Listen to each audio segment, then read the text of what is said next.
السلام علیکم ناظرین، welcome to my YouTube channel Sunnat Rasool and science. آئیے آج ہم اس ویڈیو میں بات کریں گے وضو کا بچا ہوا پانی پینے سے کون سا فائدہ حاصل ہوتا ہے اور کون سی بیماری سے بچا جا سکتا ہے۔ آئیے ہم ویڈیو شروع کرتے ہیں۔ کتب احادیث میں لکھا ہے کہ وضو کا بچا ہوا پانی پینا شفا ہے۔ QMC کے ڈاکٹر فاروق احمد نے اپنی ریسرچ بیان کی، جو وضو کا بچا ہوا پانی پیے گا تو اس کا اثر مندرجہ اعضاء پر پڑتا ہے۔ اس کا پہلا اثر مثانے پر پڑتا ہے اور خوب کھل کر پیشاب آتا ہے اور پیشاب کی رکاوٹ کم ہو جاتی ہے۔ ناجائز شہوت کو ختم کرنے کے لیے میرا آزمودہ ہے۔ ڈاکٹر فاروق احمد فرماتے ہیں کہ ناجائز شہوت کو ختم کرنے کے لیے میرا آزمودہ ہے اور قطرات بعد از پیشاب کی مرض کے لیے شفا کا ذریعہ ہے۔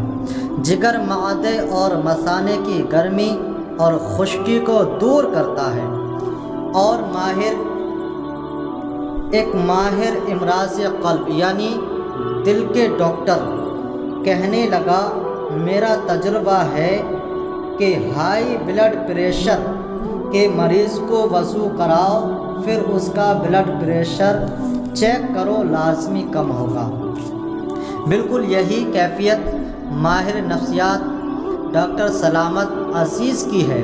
ڈاکٹر صاحب کا کہنا ہے، وضو نفسیات امراض کے خاتمے کا ایک اچھا نسخہ ہے۔ مغربی ماہرین نفسیات مریضوں کو روزانہ کئی بار وضو کی طرح بدن پر پانی لگواتے ہیں اور اسلام نے پہلے ہی فرما دیا کہ وضو کرو۔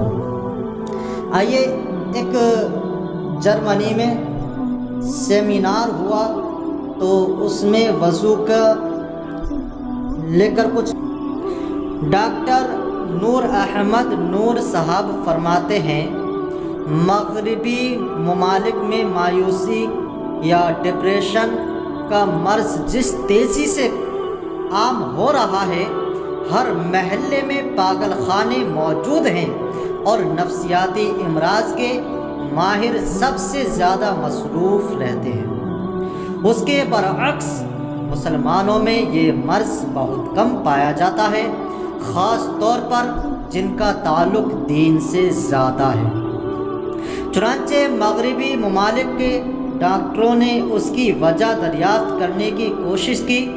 چند سال قبل فیصل آباد گیا تو وہاں کے پنجاب میڈیکل کالج کے سامنے ایک فزیو تھراپسٹ نے دکان کھولی۔ ان سے ملاقات ہوئی۔ اس نے ڈپلومہ مغربی جرمنی سے کیا۔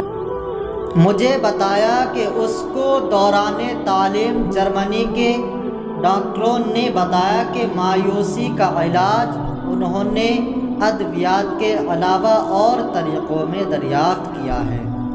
چنانچہ مغربی جرمنی میں ایک سیمینار ہوا جس کا موضوع تھا کہ مایوسی یا ڈپریشن کا علاج دواؤں کے علاوہ اور کن کن طریقوں سے کیا جا سکتا ہے۔ ایک ڈاکٹر نے بتایا کہ اس نے ڈپریشن کے چند مریضوں کے روزانہ 5 اس ڈاکٹر نے مایوسی کے مریضوں کا دوسرا گروپ لیا جس کے ہاتھ، منہ اور پاؤں روزانہ 5 مرتبہ دھلوائے تو اس گروپ میں مایوسی کے مریضوں کو بہت فائدہ ہوا۔ اپنے مقالے کے آخر میں اس نے یہ نتیجہ نکالا کہ یہ مرض مسلمانوں میں کم اس لیے ہے کہ وہ دن میں کئی مرتبہ منہ، ہاتھ اور پاؤں دھوتے ہیں، یعنی وضو کرتے ہیں۔